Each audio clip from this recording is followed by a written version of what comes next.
Στον κόσμο που ζούμε υπάρχουν πολλές αιτίες που μπορούν να καταστήσουν ασθενές το σώμα μας και το πνεύμα μας. Γι' αυτό κρίνεται εξαιρετικά σημαντικό να ενημερωθούμε για το πώς μπορούμε να ακολουθήσουμε έναν πιο υγιεινό τρόπο ζωής, επιστρατεύοντας κάθε δυνατό γνωστικό πεδίο που σχετίζεται με το αγαθό της υγείας. Ένα από τα πλέον γνωστά πεδία είναι η γεωπαθολογία, η επιστήμη δηλαδή που μελετάει εις βάθος τις ακτινοβολίες, που μέσω αυτής μπορούμε αρχικά να τις ανιχνεύσουμε και τελικά να τις διαχωρίσουμε. Μπορούμε εν ολίγης να αξιοποιήσουμε τις ωφέλιμες ακτινοβολίες υγιώνοντάς τις στο σώμα μας και αντίστοιχα να απομακρύνουμε και να εξουδετερώσουμε τις βλαβερές. Η γεωπαθολογία, όπως ονομάζεται σήμερα, έχει ιστορία πολλών χιλιάδων ετών, ενώ πολλοί ειδικοί ερευνητές, στα πλαίσια της ενασχόλησής τους με τη συγκεκριμένη επιστήμη, έφεραν και εξακολουθούν και σήμερα να φέρουν εντυπωσιακά αποτελέσματα σχετικά με τους εναλλακτικούς τρόπους προστασίας και προφύλαξης του σώματός μας, αλλά και του πνεύματός μας, από τις ζημιογόνες ακτινοβολίες. Δυστυχώς σε παγκόσμια κλίμακα γίνονται ελάχιστες πολλές φορές σκόπιμες προσπάθειες για τη διάδοση γνώσεων και πληροφοριών που κάνουν λόγο για τις βλαβερές ακτινοβολίες, αλλά και για τα προβλήματα υγείας που αυτές μπορούν να προξενήσουν, ενώ ακόμα λιγότερες είναι οι αναφορές και οι μελέτες που πραγματοποιούνται πάνω στις ωφέλιμες ακτινοβολίες, οι οποίες δίνεται και να θωρακίσουν τον οργανισμό μας απέναντι στις εκάστοτε βλαβερές επιδράσεις. Δεν θα ήθελα να παραλείψω στο σημείο αυτό και τις βλαβερές ακτινοβολίες που δημιουργούνται με τη ραγδαία εξέλιξη της τεχνολογίας και που μέρα με τη μέρα γίνονται όλο και πιο επικίνδυνες, καθώς η έκθεση του ανθρώπινου οργανισμού σε αυτές έχει αποδειχτεί ου και λίγες φορές απίστευτα καταστροφική. Είναι εμφανές το γεγονός ότι οι αποκρυφιστικές επιστήμες αυτές δεν συμφέρει να βγουν στο φως και να διαδοθούν, μιας και έρχονται σε σύγκρουση με τα οικονομικά συμφέροντα των μεγάλων και αντιβαίνουν στην προσπάθειά τους για τον έλεγχο των μαζών, εκλαμβάνοντας ουσιαστικά σαν μια μεγάλη απειλή, και γι' αυτό το λόγο τέτοιου είδους επιστήμες τείνουν να εκτοπιστούν ή ακόμα να αφανιστούν. Από πολύ μικρή ηλικία η τύχη τα έφερε έτσι ώστε να φτάσει στα χέρια μου ένας ραδιαισθητήρας, ένα ραδοσκοπικό όργανο δηλαδή, το οποίο μου το έδωσε ένας γέροντας για παιχνίδι, χωρίς ωστόσο να μου εξηγήσει το πόσο σημαντικό ήταν, πράγμα που αποδείχθη περίτρανα στη συνέχεια της ζωής μου, καθώς την άλλαξε ριζικά, επηρεάζοντας καταλυτικά κάθε τομέα, όπως και τον τρόπο σκέψης μου, τα επαγγελματικά μου πλάνα και σχέδια, το επίπεδο αντίληψής μου για τις κομβική σημασία ζητήματα που έχουν να κάνουν με την ύπαρξη του ανθρώπου και το σκοπό που υπηρετεί. Με τον γέροντα εκείνον, τα χρόνια που ακολούθησαν, αναπτύξαμε μια γερή φιλία, ενώ σε διάστημα 6 χρονών περίπου κατάφερε να με οδηγήσει εσωτερικά και σε ανώτερα επίπεδα αντίληψης και ανάγνωσης των πραγμάτων γύρω μου. Δυστυχώς η ιδιαίτερη φιλία μας αυτή τερματίστηκε λόγω του θανάτου του, αλλά το οφείλω πολλά, καθώς για τη φλόκα που άναψε μέσα μου τότε και για το γεγονός ότι έπαψα να σκέφτομαι και να λειτουργώ στα πλαίσια της κοινής κατευθυνόμενης από τρίτους λογικής. Είναι ο αποκλειστικός υπεύθυνος. Τα χρόνια που ακολούθησαν έκτοτε, η δίψα μου για τον εσωτερισμό και η άσβηστη επιθυμία μου για την κατάκτηση της γνώσης με οδήγησαν σε βαθύτερες αναζητήσεις. Μέσα από διάφορες σχολές και τάγματα εσωτεριστών, πραγματοποίησα ένα ταξίδι μέσω του οποίου ήρθα σε επαφή με διάφορων ειδών απόψεων και ιδέες. Τίποτα από όλα αυτά, ωστόσο, δεν στάθηκε ικανό να με κάνουν να επιλέξω αυστηρά ένα συγκεκριμένο δρόμο. Οι ανησυχίες μου και η όθησή του ότι πρέπει να χαράξω τη δική μου πορεία με οθούσαν στο να προχωρώ μπροστά και να μην συμβιβάζομαι. Έπρεπε να βαδίσω το δικό μου μονοπάτι και αυτό πράττω. Μέχρι και τώρα. Επιλέγω να ακολουθώ ένα μοναχικό δρόμο, αναζητώντας την πραγματική γνώση, χωρίς να εξυπηρετώ καμία θρησκεία, κανένα δόγμα, καμιά αίρεση. Με αυτόν τον τρόπο διδάχτηκα την τέχνη της ραδιαισθησίας από το γέροντα και με αυτόν τον τρόπο τη μεταφέρω κι εγώ σε εσάς. Φυσικά σε αυτό το μαγευτικό ταξίδι με συνόδευσαν και ανεκτήμητης αξίας πηγές, καθώς και κείμενα που διασώθηκαν προερχόμενα από διάφορους αρχαίους πολιτισμούς. Αποκτώντας σταδιακά την εμπειρία και τη γνώση σχετικά με τα ραδοσκοπικά όργανα και την ορθή κατασκευή τους, ξεκίνησα να εντοπίζω τις αρνητικές ή θετικές ακτινοβολίες και κατάφερα να δημιουργήσω το κατάλληλο εργαλείο που θα ανταποκρινόταν άριστα στον εντοπισμό αυτών των ακτινοβολιών.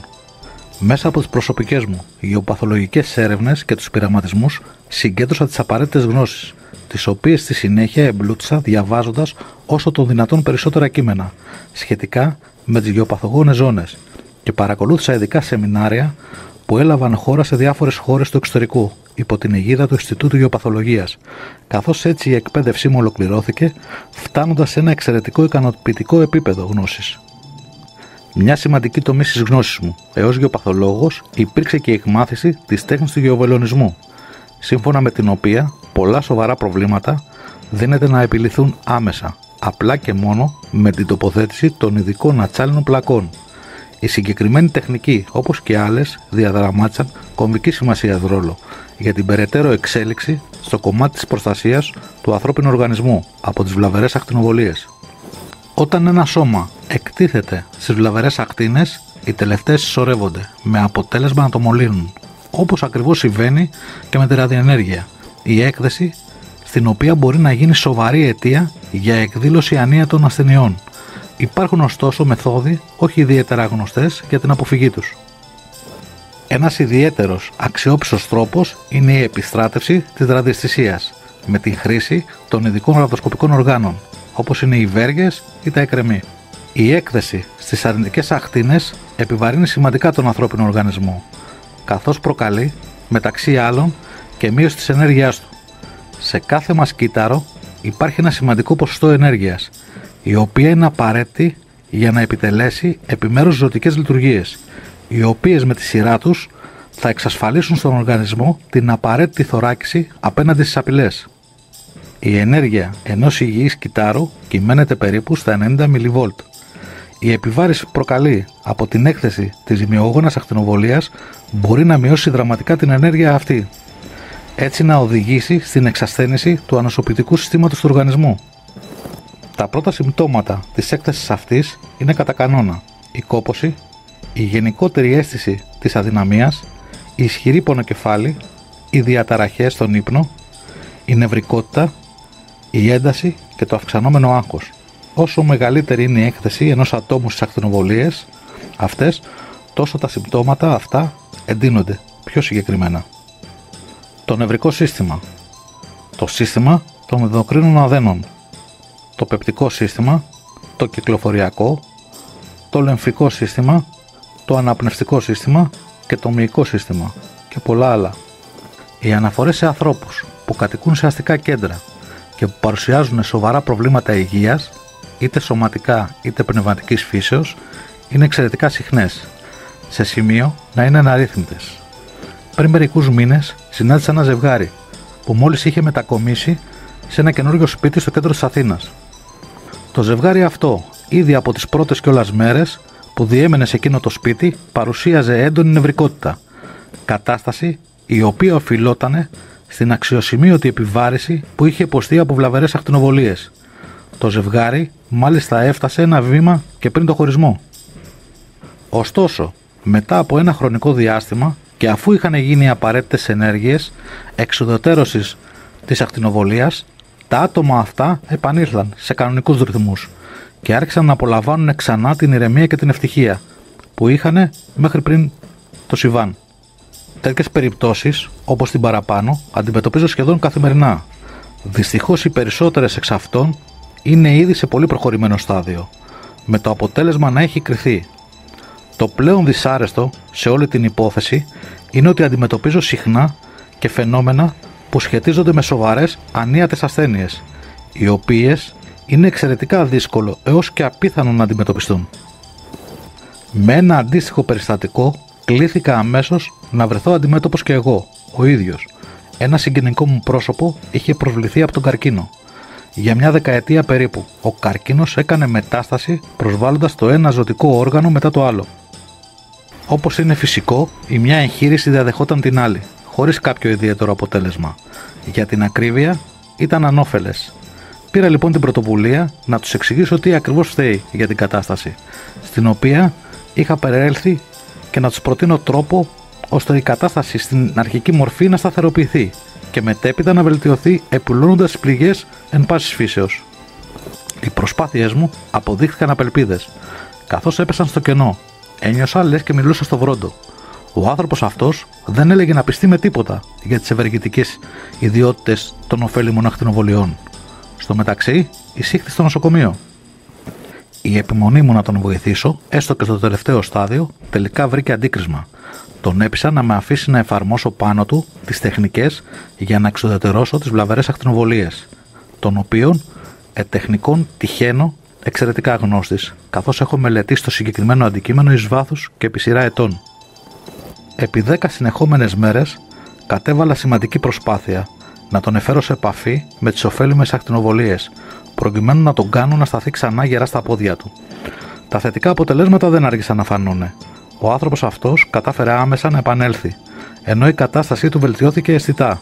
Ενδεχομένως που οι γιατροί που τον επέβλεπαν μέχρι εκείνη τη στιγμή είχαν αποκλείσει εντελώς. Μάλιστα μας έλεγαν να προετοιμαστούμε για το χειρότερο. Το μοιραίο ευτυχώς δεν υπήλθε και το άτομο αυτό επέστρεψε κοντά μας. Η κατάστασή του πηγαίνει από το καλό στο καλύτερο. Αν με είχε ακούσει όταν η ασθένειά του βρισκόταν ακόμα στα αρχικά στάδια, είναι βέβαιο πως τα αποτελέσματα θα ήταν πολύ πιο θετικά. Και επίσης δεν θα χρειαζόταν να περάσει όλη αυτή την ταλαιπωρία. Θα ήθελα να τονίσω στο σημείο αυτό, ώστε να μην δημιουργηθούν παρεξηγήσεις και παρανοήσεις, ότι η θετική έκβαση των πραγμάτων δεν οφείλονται αποκλειστικά και μόνο στην εξουδετερώση των αρνητικών ακτινοβολιών, όπως ανέφερα εκ των νέων πιο πάνω. Υπήρξε ένας συνδυασμός καταστάσεων και τεχνικών μεθόδων που μου οδήγησαν στο επιθυμητό αποτέλεσμα. Οι μέθοδοι αυτές σχετίζονται άμεσα και άρρηκτα με τα εσωτερικά δίκτυα και θα αναλυθούν παρακάτω. Κατά τη διάρκεια της πορείας μου, που έχω χαράξει με πολύ κόπο και υδρότα στον τομέα της γεωπαθολογίας, έχω συναντήσει πολλές και διαφορετικές περιπτώσεις ανθρώπων που αρρώστησαν εξαιτίας των ακτινοβολιών της γης, αλλά και των ακτινοβολιών που προέρχονται από το επίτευγμα της τεχνολογίας. Στις περισσότερες από αυτές, ευτυχώς κατάφερα να εξαλείψω παντελώς το πρόβλημα, ενώ σε ελάχιστες ήταν οι περιπτώσεις εκείνες που ο στόχος μου δεν ολοκληρώθηκε. Παρ' όλα αυτά, οδηγούσα τον ασθενή σε ένα σημείο μη περαιτέρω επιβάρυνσης, έναν ικανοποιητικό επίπεδο σταθερότητας, και αυτό όχι γιατί δεν ήταν αποτελεσματικές τεχνικές που χρησιμοποιούσα, αλλά γιατί οι συγκεκριμένοι ασθενείς δεν ήταν ιδιαίτερα δεκτικοί. Οι άνθρωποι αυτοί έρχονται συνήθως σε μένα είτε λόγω παρότρησης από συγγενικό ή φιλικό τους πρόσωπο, είτε γιατί αναζητούν εναλλακτικούς τρόπους θεραπείας. Το πρόβλημα όμως ήταν, όπως είπα και προηγουμένως, ότι δεν έδειχναν καμία απολύτως διάθεση να ακολουθήσουν τις συμβουλές και τις οδηγίες μου, καθώς ήταν καχύποπτοι ή είχαν παραιτηθεί και δεν είχαν πλέον κανένα απολύτως κίνητρο για να συνεχίσουν να προσπαθούν. Δεν μπορούσαν δυστυχώς να αντιληφθούν ότι αν δεν εξοδετερωνόντουσαν πρώτα οι βλαβερές ακτινοβολίες από το σώμα τους, καμία φαρμακευτική αγωγή δεν θα ήταν σε θέση να τους βοηθήσει να θεραπευτούν από μόνοι τους. Οι εμπειρίες που έχω αποκομίσει όλα αυτά τα χρόνια ως θεραπευτής και επαγγελματίας γεωπαθολόγος με οδήγησαν στο συμπέρασμα ότι όσοι άνθρωποι εκδηλώνουν καρκίνο είχαν προηγουμένως έρθει σε επαφή με τις λεγόμενες γεωπαθογόνες ζώνες. Οι τελευταίες μπορούν να εντοπιστούν οπουδήποτε, από σημεία όπου περνάμε εκεί ελάχιστες ώρες μέχρι και μέρη όπου σπαταλάμε ατέλειωτες ώρες από την καθημερινότητά μας. Χαρακτηριστικά αναφέρω το κρεβάτι, την πολυθρόνα, το γραφείο κλπ. Πριν προχωρήσω στην επόμενη ενότητα, θα ήθελα να ξεκαθαρίσω ότι ο καρκίνος είναι μία νόσος, που φυσικά και δεν εκδηλώνεται αποκλειστικά και μόνο λόγω των βλαβερών γεωπαθογόνων ζωνών. Στην αρχαία Αίγυπτο, για παράδειγμα, υιοθετούσαν την αντίληψη ότι το κάρμα ήταν αυτό που καθόριζε σε μεγάλο βαθμό την πιθανότητα να νοσεί κάποιος ή όχι. Αντίστοιχα και οι αρχαίοι Έλληνες είχαν παρόμοια θέση πάνω σε αυτό το θέμα.